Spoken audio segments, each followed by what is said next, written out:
Welcome to Grand Conspiracy Theories. Today we're talking about space and how big it is. So, simulation theory is about we have made computers that are so powerful they run the design of known universe and galaxies and basically spawn like to be in base reality. What Elon Musk is saying is it's 1 in billions.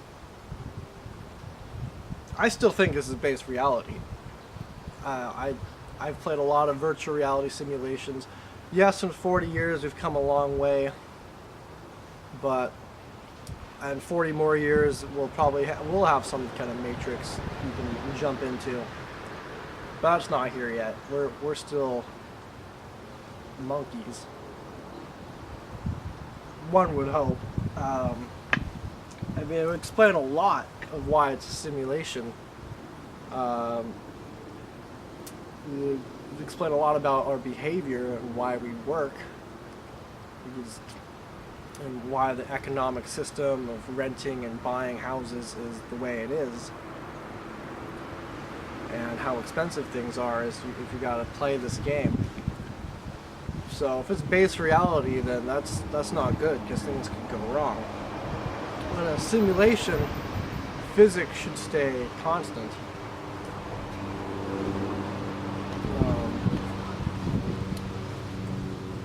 Surprised people are not more awake, and they don't sleep the way they should, and that has to do with a lot of light pollution.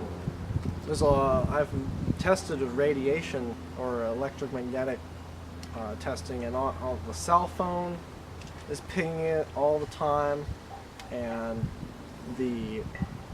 especially the electrical box to your house, where it ties into the grid. That is off the charts harmful electromagnetivity coming off that, and it affects, like Wi-Fi affects how seeds and plants are growing. So yeah, think twice about that, all that radiation, especially Fukushima.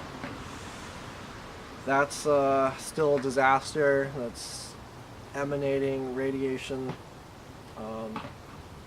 Seattle got hit by that, but no one talks about it. It's just another day in paradise of do the work. Humans are built smart enough to do the job, not smart enough to outthink. They have to do the job. So that's just in our inherent design. Whether we are monkeys that bred with aliens, we ate fire and meat, we smoke pot. I mean, what like we had shrooms as a species thousands of years ago. How all this just came to be. Did we just change on our own? I think that it's a conspiracy in itself to control our population is for even means of clothes, like we have to wear clothes, our rules and our guidelines are separating us from base reality, that we're already in artificial hyper-real. And in 22 years I've seen mass changes in the way computing is done and the way cars are being built and now more electric. I think it's great that we're getting away from fossil fuels and onto the electric vehicle. I think it could be better. I want solar panels on the hood, solar paint surrounding it, absorbing into the battery. I want wind turbines in the car. The faster you drive, the more wind energy is absorbed for like a central wind tunnel underneath the bottom carriage of your truck or car. The wheels, as they spin, should have should have copper in them and generating energy. As you brake, you should be absorbing that energy. Even the way like cars are right now very stationary. As you sit, if the car drove itself, you could be riding you could have a bike or like hand pedals. There's something to keep you in motion instead of just being static as you sit in the road for hours commuting to your job each way. There needs to be a revolution when it comes to our transportation. Whether we just run out of gas or if there's a solar flare that brings us back to biking as a civilization. In Portland, I've been on 2-person, 4-person, basically car bikes, and I don't know why that's not a thing everywhere. Why don't we have a freeway and then have a separate trail to the city that's just all biking and alternative transportation? And it's funny that I bet you some days that the biking will get you there faster than cars, but then again, might be so many bikes that there's traffic again. Because there's so many people in a dense area like Seattle that there's no way logistically to get them around fast. And investing in train technology, there needs to be hyperloops from Seattle to other cities. Seattle and Portland should have hyperloops. We have planes for that. Easy planes. Planes are one of the biggest offenders of the pollution game. They're burning up that O3.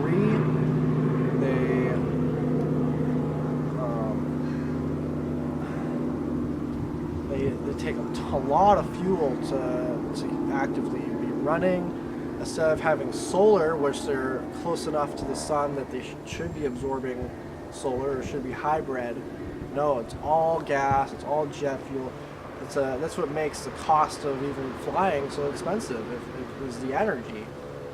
So that needs some radical changes.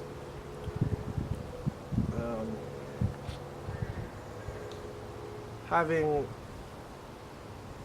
everything in the next few years change, it's going to be like Blade Runner, where the air outside may be polluted and you have to stay inside.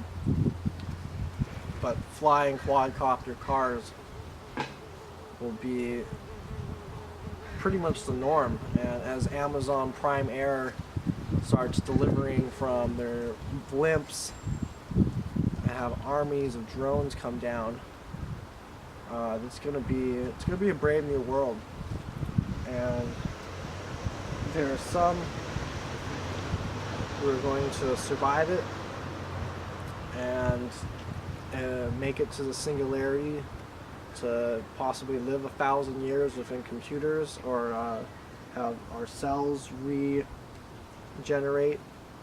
And there's many who are going to live the natural human life and just be immortal. So the Gattaca days are here. People are getting implants already. They're becoming androids. So whether it's the Illuminati that's doing this,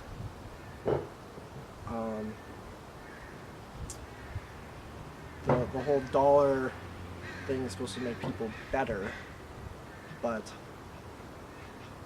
anything human's corrupt. So that's my conspiracy theory for today. Thank you.